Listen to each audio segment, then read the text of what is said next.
ගොඩක් වෙලාවට තැනක නිශ්ශබ්දම කෙනා දුර්වලයෙක් කියලා ගොඩක් අය හිතුවට එයා කවුරුත් හිතන්නේවත් නැති තරම් භයානක කෙනෙක් වෙන්නත් පුළුවන්.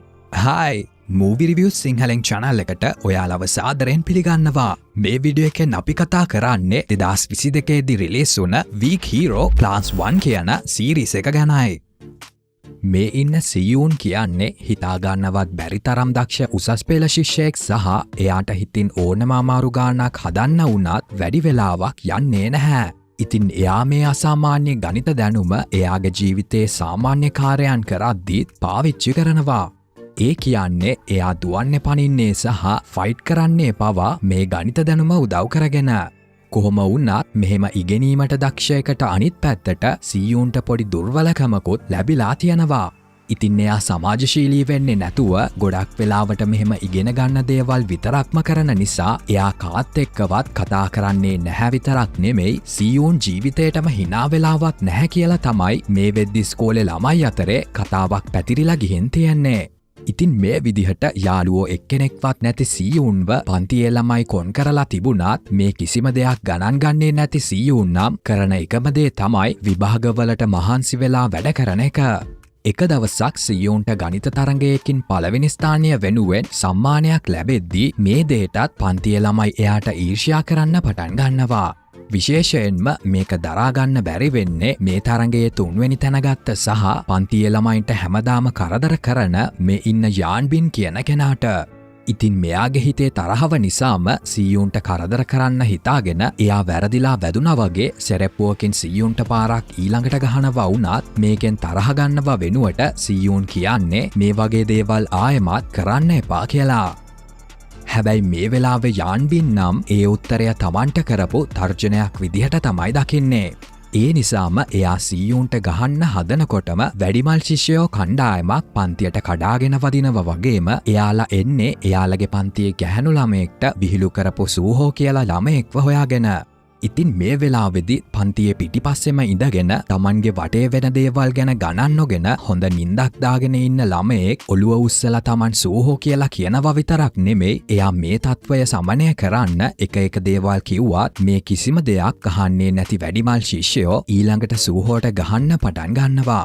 ඉතින් මේ වෙලාවෙදිම මුළු පන්තියම බය වෙලා බලාගෙන ඉන්නව විතරක් නෙමෙයි මේ සූහෝගේ දට්ටිකාද පන්තිය පුරාම අහුලන්න වෙයි කියලා තමයි එයාලා නම් හිතාගෙන ඉන්නේ. කොහොම වුණත් මෙතනට වැඩිමල් ශිෂ්‍යයන් ගොඩක් ඇවිත් හිටියාත් මේ සූහෝ එයාලා හැමෝටම මදි නොකියන්න ගහන්න ගන්නවා සහ එයාගේ ෆයිට් කරන හැකියාව කොයිතරම්ද කියනවා නම් ඒ හැමෝටම එයා ගහලා බිම දාන්නේ පොඩි මහන්සියක්වත් වෙන්නේ නැතුව. ඉතින් පන්තිය ළමයි සූහෝගේ සටන් හැකියාව ගැන පුදුම වෙද්දී මේ ඉන්න සියුන් නම් බලාගෙන ඉන්නේ මේ කලබලය ඉවර වෙනකන් මොකද එතකොට එයාට කරදරයක් නැතුව ආයෙමත් පාඩම් වැඩ කරගන්න පුළුවන් වෙන නිසා.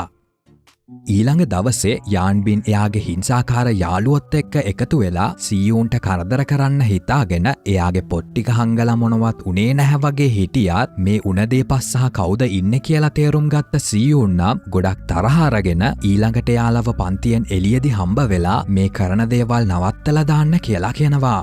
කොහොම වුණත් අවාසනාවකට වගේ මේ අදහස නම් ඒ තරම් හොඳ එකක් නෙමෙයි මොකද එතන ඉන්න හිංසාකාරයන් ඊළඟට සියුන්ව වට කරගෙන ගහන්න පටන් ගද්දී මේ වෙලාවේදී සියුන් එයාගේ පන්තියේ ළමයි ඉස්සරහා ලැජ්ජාවට පත් වෙනවා වුණත් එයා මේ දේ ටිකකටවත් ගණන් ගන්නේ නැහැ.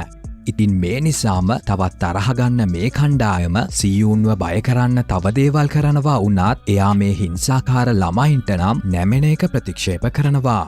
මේකෙන් පස්සේ සියුන් Tamanට යටත් නොවුන එකට එයාට රිද්දන්න විදිහක් ගැන හිතන යාන්බීන්ට තේරුම් යනවා සියුන් ඇත්තටම සැලකිලිමත් වෙන්නේ එයාගේ විභාග ප්‍රතිඵල ගැන විතරක් නිසා විභාගයෙන් ෆේල් කරවන එකෙන් එයාට හොඳ පාඩමක් උගන්වන්න පුළුවන් වෙයි කියලා. පස්සේ මේ හිංසාකාරයන් ක්ලබ් එකට ගිහින් එතන කෙනෙක්ගෙන් මත් බෙහෙත් මිලදී ගන්නවා විතරක් නෙමෙයි ඊළඟට යාන්බින් මේ ෆෙනිනෝල් කියන බෙල්ලේ ඇලෙව්වොත් නිදිමත එන සහ මත් වෙන නීති විරෝධී ද්‍රව්‍යයක් තියෙන ප්ලාස්ටර් පැකට් එකකුත් එයාගෙන් සල්ලි දීලා ගන්නවා. මේ කලබල අස්සේම මේ සති අපේ channel එකේ වීඩියෝස් බලලා රුපියල් 1000ක රීලෝඩ් එකක් දිනාගත්ත සචික රසංජනටත් අපි සුබ පැතුම් එක් කරනවා. ආපහු කතාවට ඊළඟ දවසේ මෙයාලගේ පන්තියට අලුත් ළමයෙක් එනවා වගේම මේ අලුතෙන් එන බියොන්සෙක් කියන්නේ පොහොසත් ඇමතිවරයෙක්ගේ පුතෙක් වුණත් එයා ගොඩක් ලැජ්ජාශීලී කෙනෙක්. ඉතින් මේ බියොන්සෙක්ව දැකපු ගමන් ඊළඟට හිංසා කරන්න එයාව තෝරගන්න යාන්බින්ට හොයාගන්න ලැබෙනවා මේ බියොන්සෙක් කලින් හිටපු ස්කෝලෙන් මාරු වෙලා ඇවිත් තියෙන්නේ ඒ ළමයින්ගෙන් ගොඩක් හිරිහැරවලට ලක්වුණ නිසා කියලා. ඉතින් යාන්බින් මේ විස්තරය දන්නවා කියලා බියොන්සෙක්ව බය කරන ගමන් ඊළඟට එයාව පොළඹව ගන්නවා තව පැයකින් විභාගය පටන් ගන්න නිසා මේ මත්වෙන ප්ලාස්ටර් එක සීයෝන්ගේ බෙල්ලේ අලවන්න කියලා. ඉතින් වෙන කරන්න කිසිම දෙයක් නැතිවෙන බියොන්සෙක් මේ විභාගය පටන් ගන්නවත් එක්කම සීයෝන්ගේ බෙල්ලට එකක් ගහන ගමන් ඒ ප්ලාස්ටර් එක බෙල්ලේ අලවගන්න පුළුවන් වුණත් මේ වැඩේට සීයෝන්ට තරහ ගියාම බියොන්සෙක් කියන්නේ ඒ පාර ගැහුවේ එයාගේ බෙල්ලේ හිටපු මැස්සෙක්ව එලවන්න කියලා. කොහොම වුණත් ටික වෙලාවක් යද්දී කලන්තය සහ වමනය වගේ දැනෙන්න ගන්න නිසාම ඉක්මනට බාත්රූම් එකට දුවල යන සීයෝන් ඒකේ පැයක් විතර වමනය කරලා ආපහු එද්දී මේ විභාගයට දීලා තිබුණ කාලේ ඉවර වෙන්න ලන් වෙලා තියෙන නිසා එයා කම්මුල් වලට ගහන ගමන් නිදිමත නැති කරගෙන මේ විභාගය කරන්න උත්සාහ කරනවා වුණත් වෙලාව ඉවර වෙනවත් එක්කම Taman ජීවිතයේ පළවෙනි වතාවට විභාගයක් ෆේල් වෙන්න යනවා කියලා එයා තේරුම් ගන්නවා. ඒ වගේම මේ වෙලාවෙ Tamanගේ බෙල්ලේ තියෙන ෆෙනිනෝල් ප්ලාස්ටර් එක හොයාගන්නවත් එක්කම ගොඩක් තරහගන්න සීයෝන් ඊළඟට එයාගේ පෑනත් අරගෙන මේ හිංසාකාර ළමයි පැත්තට යනවා. මේ විදිහට සීයෝන් එයාගේ අසාමාන්‍ය දැනුමෙන් මෙයාලට පහර දෙන්න ඕන විදිහ ගණනය කරගෙන ඊළඟට ලොකු පොතක් අරගෙන යාන්බින්ගේ මූණට ඒකෙන් ගහනවා සහ පස්සේ තවත් හිංසා කරන ළමයි මේකට මැදිහත් වෙද්දී සීයෝන් එයාගේ පෑනෙන් එක්කෙනෙක්ගේ අතට ඇනලා ගහන්න පටන් ගන්නවා සහ ඊළඟට එයා ජනලය ළඟ තියෙන කර්ටන් එකෙන් යාන්බින්ගේ ඔළුව ඔතලා කිසිම අනුකම්පාවක් නැතුවම එයාට දිගින් දිගටම ගහගෙන යන්න පටන් ගන්නවා. ඉතින් මේ දඬුවම කොයිතරම් බිහිසුණුද කියනවා නම් මේ වෙලාවෙ මුළු පන්තියම බයෙන් ගල් ගැහිලා මේ දිහා බලාගෙන ඉද්දී වාසනාවකට වගේ මෙතන මරණයක් වෙන්න කලින් පන්තියේ ෆයිට් කරන්න දක්ෂ ළමයා වුණ සූහෝ ඇවිත් සීයෝන්ව නවත්තලා දානවා. ඊළඟ සීන් එකෙන් හොඳටම තුවාල වුණ යාන්බින් හොස්පිටල් එකේ ඇඳක් උඩ ඉද්දී එයාගේ අම්මා නම් හිතාගෙන ඉන්නේ එයාට මේ ස්කෝලේ හිංසා කරන ළමයි තමයි මේ වැඩේ කරලා තියන්නේ කියලා. ඉතින් ටික වෙලාවකින් ස්කෝලේ ප්‍රින්සිපල් එක්ක සීයෝන් මෙතනට ඇවිත් සමාව ඉල්ලද්දී මේ ඉන්න සීයෝන් අනිත් ළමයින්ට කරදර කරන මැරෙක් කියලා හිතන යාන්බින්ගේ අම්මට ඕන වෙන්නේ සීයෝන්ව ස්කෝලෙන් අයින් කරලා දාන්න. ඉතින් මේ වෙලාවේ සීයෝන් Tamanගේ බෙල්ලේ යාන්බීන් අලවපු මත්වෙන ප්ලාස්ටර් එක පෙන්නුවට පස්සේ යාන්බීන්ගේ අම්මට Tamanගේ පුතාගේ බෑග් එකේ තිබිලා ඒ ප්ලාස්ටර් පෙට්ටියක්ම හොයාගන්න පුළුවන් වෙනවත් එක්ක මෙතන ඉන්න ප්‍රින්සිපලුත් මේක දැකලා ගොඩක් කම්පණයට පත් වෙනවා. පස්සෙයා යාන්බීන්ගේ අම්මා එක්ක එකඟතාවයකට එනවා මේකෙන් ස්කෝලේ කීර්තිනාමයට හානියක් වෙන්න පුළුවන් නිසා එයාලා මේ සිද්ධිය රහසක් විදිහට තියාගමු කියලාත් ඒ වෙනුවට යාන්බීන්ව මේ ස්කෝලෙන් අයින් කරගන්න කියලාත්. ඊළඟ දවසේ සීයෝන් පන්තියට එද්දී පන්තිය ළමයි එයාව පිළි අරගෙන එයාට ගෞරවයෙන් සලකනවා විතරක් නෙමෙයි මේ හිංසා කරන ළමයි පවා දැන් එයාට ගොඩක් බය වෙලා තමයි ඉන්නේ. ඉතින් මේ වෙලාවේ බියම්සයකුත් ඇවිත් Taman කරපු දෙයට සමාව ගන්න හැදුවත් සීයෝන් එයාව ගණන් ගන්නේ නැතුව මග ඇරලා දාලා යනවා. මේ අතරේ යාන්බින්ව බලන්න එයාගේ මැරකල්ලියක ඉන්න ඥාති සහෝදරයෙක් වුණ සෙයොක් ඩී කියන කෙනා ආවට පස්සේ මේ ළඟදී වුණ සිදුවීම් නිසා හැල්ලුවට පත් වෙලා ඉන්න යාන්බින්ට දැන් ඕන වෙලා තියෙන්නේ මොන දේ කරලා හරි සීයෝන්ගෙන් පලිය අරගන්න. ඉතින් ඒ නිසා සීයෝන්ට පාඩමක් උගන්වන්න කියලා එයා මේ සෙයොක් ඩීට ලොකු ගාණක් දෙන්නම් කියලාත් ඊළඟට පොරොන්දු වෙනවා. එදා හවස සීයෝන් ගෙදර යන ගමන් ඉද්දී එයා මේ සූහෝ කෑම ඩිලිවරි කරන ගමන් ඉන්නවා කියලා දකිනවා. ඉතින් පේන විදිහට එයා ස්කෝලෙන් පස්සේ කීයක් හරි හොයාගන්න පාට් ටයිම් රස්සාවක් කරනවා. මොකද එයාගේ දෙමාපියන් නැති වුණාට පස්සේ සූහෝ එයාගේ ආච්චි එක්ක තමයි දැන් ජීවත් වෙන්නේ. ඉතින් Tamanගේ පවුල නඩත්තු කරන්න මෙහෙම වැඩ කරන සූහෝ වෙලාවකට ගොඩක් රෑ වෙනකනුත් වැඩ කරන නිසා ඊළඟ දවසේ උදේ ස්කෝලෙට එන්න ලේසි වෙන්න එයා සමහර දවස්වල මේ ස්කෝලෙදිම රෑ ගත කරන්නත් පුරුදු වෙලා ඉන්නවා. ඉතින් මේ දේවල් දැනගත්තට පස්සේ උදේම පන්තියට එන සීයෝන් එයාට නිදාගන්න ඉඩ දෙන්න වග බලා ගන්නවා සහ ස්කෝලේ පටන් ගන්න ලන් වෙනකන්ම එයාට නිදාගෙන ඉන්නත් ඉඩ දෙනවා.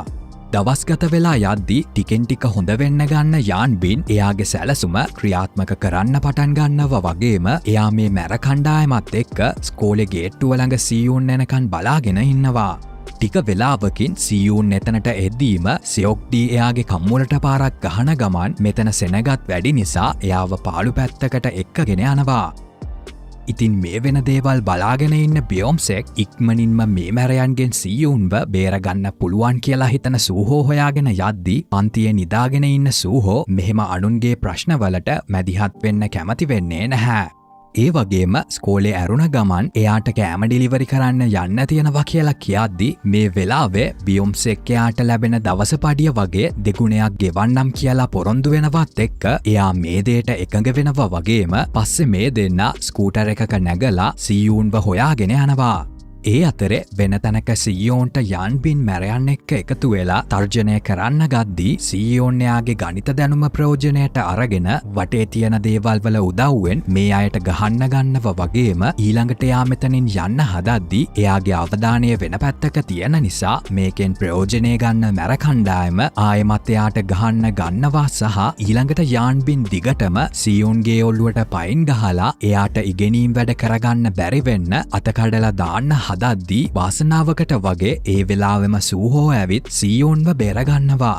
ඊළඟට එයා සෙයොක්ඩී එක්ක ෆයිට් කරන්න ගද්දී අනිත් මැරයන් සීයෝන්ව වට කරගන්නවා වගේම මැරයන්ට පාරක් දෙකක් ගහන ගමන් මේ බය වෙලා ඉන්න බියොම්සෙක් වුණත් මේ වෙලාවේදී එයාගේ යාළුවන්ට උදව් කරන්න උත්සාහ කරනවා. ඉතින් අන්තිමට යාන්බින් සහ සෙයොක්ඩී ලැජ්ජාවට පත්වෙද්දී මේ යාළුව තුන්දෙනාට මේ ෆයිට් එකෙන් දිනන්න පුළුවන් වෙනවා. මේකෙන් පස්සේ දිනුම සමරන්න සූහෝ එයා වැඩ කරන හෝටලයට අනිත් දෙන්නවත් එක්කගෙන ගියාට පස්සේ එයාලට රසවත් කෑම වේලක් ලැබෙනවා සහ මෙතනදී තුන්දෙනාටම එකට හොඳ කාලයක් ගත කරන්නත් පුළුවන් වෙනවා. කොහොම වුණත් යාළුවෝ කියන වචනය ඩික්ෂනරි එකේවත් නැති තනියම කාලය ගත කරන්න පුරුදු වුණ සීයුන් උනත් ජීවිතයේ පළවෙනි වතාවට අනිත් අය එක්ක මේ රෑකෑම වේල ගන්නවා. මේ අතරේ තවත් තැනක සෙයොක්ඩීගේ මැරනායකයා වුණ මේ ගිල්සූ කියන කෙනා එයාට එන්න කියලා කියනවා මොකද එයා මෙහෙම ළමයි කට්ටියකගෙන් ගුටිකාපු එකට ගිල්සූ ගොඩක් තරහාරන් තමයි ඉන්නේ. ඉතින් මේ දේට ගිල්සූ පලිගන්නවා කියනවා වුණත් එයා මුලින්ම කරන්නේ සෙයොක්ඩීට දඬුවමක් විදිහට පාරක් ගහලා එයාගේ අතකඩලා දාන එක. ඊළඟ සින් එකෙන් සීයෝන් කඩේක බඩු වගයක් තෝරද්දී මේ වෙලාවෙම සෙයොක්ඩීගේ කල්ලියේ කෙනෙක් වුණ මේ යංජී කියන ගැහැණු ළමයා ඒ කඩෙන් බඩු හොරකම් කරන ගමන් තමයි ඉන්නේ. එයා ලිප්ස්ටික් අරගෙන බලන ගමන් ඒ වගේ උඩ කොටස හපලා කඩාගෙන එයාගේ බෑග් එකේ හංගගන්නවා වගේම මේ වැඩේ තවත් ගැහැණු කෙනෙක් දකිනවා කියලා තේරුම් ගියාම ඊළඟට මෙයා කරන්නේ ඉක්මනින්ම සීයෝන් ළඟට ගිහින් එයාගේ යාළුවෙක් වගේ එයාගේ අතේ එල්ලිලා මේ කඩෙන් එළියට යන එක. ඉතින් මේ වෙන දේට මොකද කරන්න ඕන කියලා හිතාගන්නවත් බැරි වෙන සීයෝන් ඒ ගැහැණු ළමයාවත් අරගෙනම එළියට එනවා විතරක් නෙමෙයි මේ වෙලාවේදී එළිය ගොඩක් වහින නිසා අන්තිමට එයාට මේ ගැහැණු ළමයාව ගෙදර ඇරලවන්නත් සිද්ධ වෙනවා. මෙහෙම යන අතර මගදී මේ දෙන්න කෑම කඩේකට ගියාට පස්සේ සීයෝන්ට දැනගන්න ලැබෙනවා මෙයා සෙයොක්ඩී සහ එයාගේ යාළුවෝ එක්ක ජීවත් වෙන කාත් කවුරුත් නැති ගැහැණු ළමයෙක් කියලා. ඉතින් එයාට උදව් කරන්නවත් සල්ලි දෙන්නවත් කවුරුත් නැති නිසාම එයා මේ ගිල්සූ කියන ප්‍රසිද්ධ මැරයා ළඟ වැඩ කරන්න පටන් අරගෙන තියෙනවා. මෙතනදී යංජී සීයෝන් ගැනත් විස්තර අහනවා වුණත් සීයෝන් නම් එයාගේ ප්‍රශ්නවලට උත්තර දෙන්න යන්නේ නැහැ. මේකෙන් පස්සේ යංජී එයාට ස්තුති කරලා යන්න කලින් සීයෝන්ට එයාගේ ෆෝන් නම්බර එක දෙන්නත් අමතක කරන්නේ නැහැ. ඊළඟ දවසේ සීයුන් එක්ක වුණ රණ්ඩුවෙන් ගොඩක් ලැජ්ජා වෙලා ඉන්න යාන්බින් අන්තිමට ආපහු ස්කෝලෙට එනවා වගේම එයා ඊළඟට සීයුන් සහ යාළුවෝ ළඟට ගිහින් Taman කරදරයක වැටිලා ඉන්න කියලා කියනවා මොකද එයා ළඟ තිබුණ මත් වෙන ප්ලාස්ටර් නිසා එයාට පරිවාසයකට පවා යන්න සිද්ධ වෙලා තියෙනවා. ඉතින් යාන්බින්ට දැන් බේරෙන්න පුළුවන් වෙන්නේ සීයුන් සහ බියොම්සෙක් දෙන්න ඒ ප්ලාස්ටර් එයාගේ නෙමෙයි කියලා සාක්ෂි දුන්නොත් විතරයි. ඒත් එක්කම Taman බොරු කරන්නේ නැහැ කියලා පෙන්වන්න යාන්බින් මේ තුන්දෙනා ඉස්සරහා දනින් වැටෙනවා විතරක් නෙමෙයි එයා අඬන්නත් පටන් ගන්නවා. ඉතින් මේක දකින යාළුවෝ තුන්දෙනා මේ තත්ත්වය ගොඩක් බරපතලයි කියලා තේරුම් අරගෙන ඊළඟට තීරණය කරනවා යාන්බින්ට කිචි කවන්න නෑ මං කිව්වේ උදව් කරන්න. මේකෙන් පස්සේ යාන්බින් මේ තුන් දෙනාව වාහන පාක් කරන තැනකට එක්කගෙන යද්දී එතනදි මෙයාලා එනකන් ගිල්සූ එක්ක එයාගේ මැරයන් බලාගෙන ඉන්නවා සහ එතන යංයීත් ඉන්නවා කියලා අපිට බලාගන්න පුළුවන්.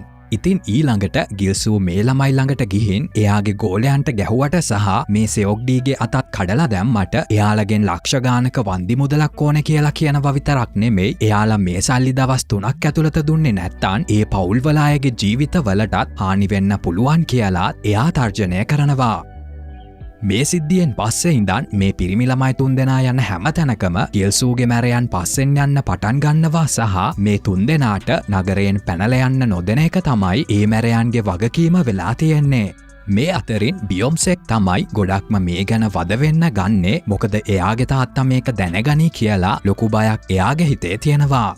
ඉතින් සල්ලි ගෙවන්න දුන්න 3 වෙනි දවසත් ආවට පස්සේ බියොන්සෙක් එයාගේ තාත්තගේ කාමරයට හොරෙන් ගිහින් වටිනා අත්තෝරලෝසුවක් සහ බඩු කිහිපයක්ම විකුණන්න හිතාගෙන හොරකම් කරන්න ගන්නවා. මේ අතරදී සියෝන් මේ ගැන පොලිසියට පැමිණිලි කරන්න ඕන කියලා හිතලා ගිල්සූගේ නීති විරෝධී වැඩ ගැන විස්තර එකතු කරන්න පටන් ගන්නවා සහ ඒ වෙනුවෙන් එයා යංයීට කෝල් එකක් දීලා එයාව හෝටලයකදී හම්බ වෙන්නත් යනවා. ඉතින් මේ විදිහට එයා එක්ක කතා කරද්දී මේ යංයීත් තමන් වගේම ගිල්සූට වෛර කරනවා කියලා සියුන් තේරුම් ගන්නවා මොකද එයාගේ බොස් එයා වගේ තරුණ ළමයින්ට සලකන නපුරු විදිහ ගැන යංයී ගොඩක් කලකිරීමෙන් තමයි ඉන්නේ. මේකෙන් පස්සේ එයා ගිල්සූගේ නීති විරෝධී වැඩ ගැන එලි කරන ගමන් ගිල්සූට ඔට්ටු අල්ලන ඇප් එකක් තියෙනවා කියලා වගේම ඒකෙන් පළවෙනි පාර ඔට්ටු අල්ලන හැම කෙනෙක්ටම යම් තරමක ගාණක් දිනන්න ලැබෙනවා කියලාත් ඒකෙන් පස්සේ මිනිස්සුන්ට සල්ලි ගැන ලොකු ආසාවක් ඇති වෙලා ඒකට ඇබ්බැහි වුණාට පස්සේ ඊළඟට දිගින් දිගටම පැරදෙන්න අරගෙන අන්තිමට ඔට්ටු අල්ලපු සල්ලිත් නැති වෙලා එයාලා ණයකාරයෝ වෙන විදිහට තමයි මේ ඇප් එක හදලා තියෙන්නේ. ඉතින් මේ විදිහට ණය වුණ ළමයි 100 ගාණක් මේ වෙනකොටත් ඉන්නවා සහ ගිල්සූ මේ ළමයි හොයාගෙන ගිහින් එයාලට තව තවත් සල්ලි ණයට දීලා අන්තිමට මේ සල්ලි ඒ ළමයින්ට ආපහු ගෙවා ගන්න බැරි වෙද්දී ගිල්සූ එයාලව Tamanගේ කල්ලියට අරගෙන එක නීති විරෝධී දේවල් කරන්න කියලා බල කරන්න ගන්නවා. ඊළඟ දවසේ උදේ යාළුවෝ තුන්දෙනා පන්තියේ හම්බ වෙලා එයාලගේ සැලසුම ගැන කතා කරද්දී ඒ වෙලාවේ බියොන්සෙක් ලක්ෂ 15ක් විතර හොයාගෙන තිබුණත් අනිත් දෙන්න නම් ගිල්සූට එහෙම ලියසියෙන් සල්ලි දෙන්න කැමති වෙන්නේ නැහැ. ඊළඟට සියුන් මේ මැරනායකයාගේ වැඩ ගැන Taman දන්න හැමදේම මේ දෙන්නට එලි කරලා කියනවා ගිල්සූගේ නීති විරෝධී වැඩ ගැන ලියකිවිලි සහ එයාගේ වටින දේවල් හැමදේම එයාගේ ගෙදර සේප්පුවක දාලා තියෙනවා කියලා කොහොම හරි ගිල්සූගේ ගෙදරට ගිහින් පොලිසියට මේ සේප්පුවේ තියෙන දේවල් ගැන දන්වලා එයාව පොලිසියේ අතටම අල්ලලා දෙමු කියලා. ටික වෙලාවකට පස්සේ මේ තුන් දෙනා එළියට ඇවිත් එයාලා එනකන් බලාගෙන ඉන්න මැරයන්ව හම්බ වෙන්න යද්දී මේක භයානක වැඩක් නිසාම එතනට සූහෝ විතරක් තනියම යන්න තීරණය කරනවා. ඉතින් ඊළඟට එයා ගිල්සූව හම්බ වුණාට පස්සේ එයාගේ ඔට්ටු අල්ලන ඇප් එක ගැන මෙතනදී Taman දන්නවා කියන ගමන් කියන්නේ මේ ඇප් එකේ මිනිස්සු රවට්ටන විදිහේ අඩුපාඩු ටිකක් තියෙනවා වගේම ඒකෙන් සමහර අයට ඇත්තටම සල්ලි දිනන්න පුළුවන් කියලා. ඒකෙන් පස්සේ එයා මේ දේ කරන විදිහ ගැන විස්තර කරද්දී ඒකෙන් ගිල්සූ පුදුම වෙනවත් එක්ක අන්තිමට සූහෝ කියනවා එයාලා ගිල්සූගේ තැනදී හම්බ වෙලා මේ ඇප් එක වැඩි දියුණු කරමු කියලා. පස්සේ මේ මැර නායකයා ඒකට එකඟ වෙලා ඊළඟට සූහෝට එයාගේ කාර් එකට නගින්න කියලා කියනවා. ඉතින් මේ කට්ටිය එතනින් පිට වෙලා ගියාට පස්සේ Tamanගේ යාළුවට කරදරයක් වෙයි කියලා බයෙන් ඉන්න බියොන්සෙක් ටැක්සි එකක නැගලා එයාලා පස්සෙන් යන්න තීරණය කරනවා. මේ අතරේ සූහෝ මේ මැරයාගේ රහසිගත ගෙදරට එනවා විතරක් නෙමෙයි එයාගේ ස්මාර්ට් වොච් එකේ උදව්වෙන් එයා ඉන්න තැන එයාගේ යාළුවන්ට දැනුම් දෙන්නත් පුළුවන් වෙනවා. කොහොම වුණත් එයාගේ මේ වැඩේ තේරුම් ගත්ත මේ මැරයන් ඊළඟට සූහෝට හොඳටම ගහන්න පටන් ගන්නවා සහ ටික වෙලාවකට පස්සේ මෙතනට බියොන්සෙක් ඇවිත් සල්ලි දෙන්න උත්සාහ කළත් දැන් තත්වය බරපතල වෙලා තියෙන නිසා ගිල්සූට නම් දැන් මේ සල්ලි වලින් වැඩක් වෙන්නේ නැහැ වගේම ඊළඟට එයාලා බියොන්සෙක්වත් අල්ලගෙන එතනින් යන්න යනවා. ටික වෙලාවකින් සියුන් පොලිසියත් එක්ක මෙතනට ආවට පස්සේ එයා දකිනවා ගිල්සූ සහ එයාගේ මැරයොත් මේ ගෙදර බඩු හැමදේම අයින් කරගෙන එතනින් පැනලා ගිහින් තියෙනවා කියලා. ඒ වගේම එයාලගේ ප්ලෑන් එකේ තිබුණ විදිහට ගිල්සූගේ වටින දේවල් තිබුණ සේප්පුව බලද්දී ඒකත් හිස් වෙලා කියලා දකින සියුන්ගේ බලාපොරොත්තු මෙතනින් සුන් වෙලා යනවා. මේ අතරේ ගොඩක් තරහ ගිහින් ඉන්න ගිල්සු සියොක්ඩීට කතා කරලා මේ ළමයි මේ තරම් දෙයක් කරනකන් මොනවත් කළේ නැත්තේ ඇයි කියලා එයාට බනින ගමන් ගිල්සු එයා දැන් ඉන්න තැන කියලා සියොක්ඩීට ඉක්මනටම එතනට එන්න කියලා කියනවා. ඉතින් මේ කතාව අහපු ගමන්ම මේ එන්න කියන්නේ Tamanට දඩුවම් කරන්න කියලා සියොක්ඩී දන්න නිසාම එයා එතනට තනියම යන්න තීරණය කළත් යංජීත් එයාත් එක්ක බලෙන්ම වගේ එන්න ඉදිරිපත් වෙනවා. ටික වෙලාවකින් සියූන් මේ මැරලොක්කා Tamanගේ යාළුවන්ව අරන් ගියේ කොහෙද කියලා දන්නවද කියලා යංජීට කෝල් කරලා අහද්දී යංජී එයාගේ ලොකේෂන් එක යවන ගමන් ඉක්මනටම පොලිසියත් එක්කගෙන එතනට එන්න කියලා කියනවා. මේ අතරේ ගිල්සූ සහ එයාගේ මැරයෝ මේ විදිහට අතෑරලා දාපු පාක් එකක එකතු වෙලා ඉන්නේ මේ පිරිමි ළමයි දෙන්නවත් බැඳලා දාලා එයාලා කරපු දේ නිසා එයාලව මරලා දාන්නත් ලෑස්ති වෙන ගමන්. එතකොටම සියොක්ඩී සහ යංජී දෙන්නත් මෙතනට ආවට පස්සේ උන දේවල් වලට සියොක්ඩීට බනින ගමන් ගිල්සූ එයාට යකඩ බටයකින් ගහන්න පටන් ගද්දී තවමත් එයාගේ අත හොඳ වෙලා නැති නිසා මේ වෙලාවේ සියොක්ඩීට මෙතනදී මොනවත් කරගන්න පුළුවන් වෙන්නේ නැහැ. ඒකෙන් පස්සේ මේ මැරයෝ ටික යංජීවත් අල්ලගෙන එයාවත් මරන්න තීරණය කරාට පස්සේ එකපාරටම සියොක්ඩී ආයෙමත් නැගිටලා ගිල්සූට ගහන්න පටන් ගන්නවා. ඉතින් මේ විදිහට මේ දෙන්න ගහගන්න පටන් ගත්තාත් මේ වෙලාවේ පිහියක උදව්වෙන් ගිල්සෝ සියොක්ඩීව බිමට දාලා එයාව ඉවරයක් කරන්න යද්දීම එතකොටම යංජී ගිල්සූට පාරක් ගහනවා වුණත් එයාට ගිල්සූ තරම් ශක්තියක් නැති නිසාම ගිල්සූ ඊළඟට එයාගේ බෙල්ල මිරිකන්න පටන් ගන්නවා. හැබැයි ඒත් එක්කම එකපාරටම පොලිස් සයිරන් හඬ ඇහෙන්න පටන් ගන්න නිසා මේකෙන් බය වෙන මැරයෝ ටික මෙතනින් පැනලා යන්න ගන්නවත් එක්ක මෙතනට එන සියූන්ට ඉක්මනින්ම ගිහින් බැඳලා දාලා හිටපු එයාගේ යාළුවන්ව බේරගන්න පුළුවන් වෙනවා.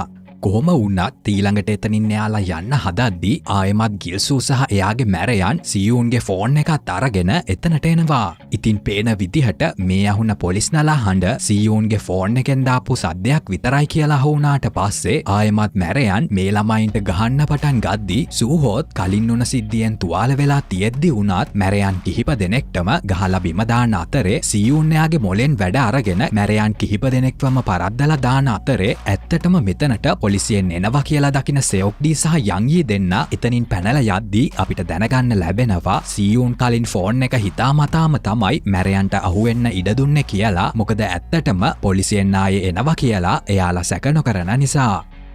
ඒකෙන් පස්සේ මෙතන මැරයන් හැමෝම පොලිස් අත්අඩංගුවට පත්වෙද්දී හැම පැත්තෙන්ම වට කරලා තියෙන නිසා අන්තිමට සියොක්ඩීටත් පොලිසියට කොටු වෙන්න සිද්ධ වුණත් එයා යංජීට ඉක්මනට මෙතනින් පැනලා යන්න කියන නිසා යංජීට විතරක් මෙතනින් බේරෙන්න පුළුවන් වෙනවා.